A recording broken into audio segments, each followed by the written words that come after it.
عامر وحید جی میرا نام ہے. میں فارمر پریزیڈنٹ ہوں اسلام آباد chamber of commerce and industry کا اور چیف ایگزیکٹو ہوں AW گروپ کا. نہ ڈالر قابو میں آ رہا ہے، نہ پٹرول قابو میں آ رہا ہے، نہ بجلی قابو میں آ رہی ہے، نہ گیس قابو میں آ رہی.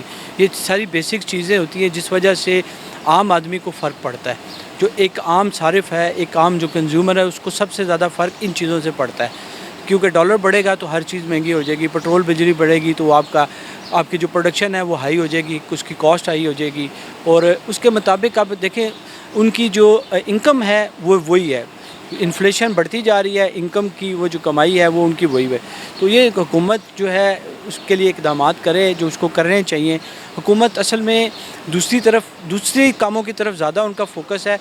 معاشی جو ترقی اس کا ان کا فوکس کم ہے. تو میں یہ کہتا ہوں کہ حکومت کو چاہیے کہ جو ہمارا جو بیسک مسائل ہیں اس کی طرف فوکس کریں تاکہ عام آدمی کو کچھ ہوتا ہوا نظر آئے. ادروائز مشکل ہے. 500% جو ہے وہ پرائسز بڑھ گئی. وہ جو پہلے ایک 500 روپے کی تھی وہ اب 2500 روپے کی دوائی ہے. کسی کی جو بلڈ پریشر کی یا شوگر کی جو دوائی ہے، یہ بیسک جو ہے عام جو بندے کی جو ہے نا، عام جو کسی کو ہارٹ کا ایشو ہے، کسی کو شوگر کی پرابلم ہے، کہ اس کا یہ بیسک چیزیں ہیں جس وجہ سے جو ہے نا پرابلم ہے. حکومت کو چاہیے کہ اس پہ سبسیڈائز کرے. عام جو دیکھیں نا جو میڈیسن ہے، را مٹیریل ہمارا سارا امپورٹڈ ہے، تو اس پہ اب ہمیں لوکل جو ہے را مٹیریل بنانے کی ضرورت ہے. حکومت انسینٹیو دے، لوکل انڈسٹری کو فلورش کرے، اس کو گرو کرے، تبھی جو ہے یہ مسئلے حل ہوں گے.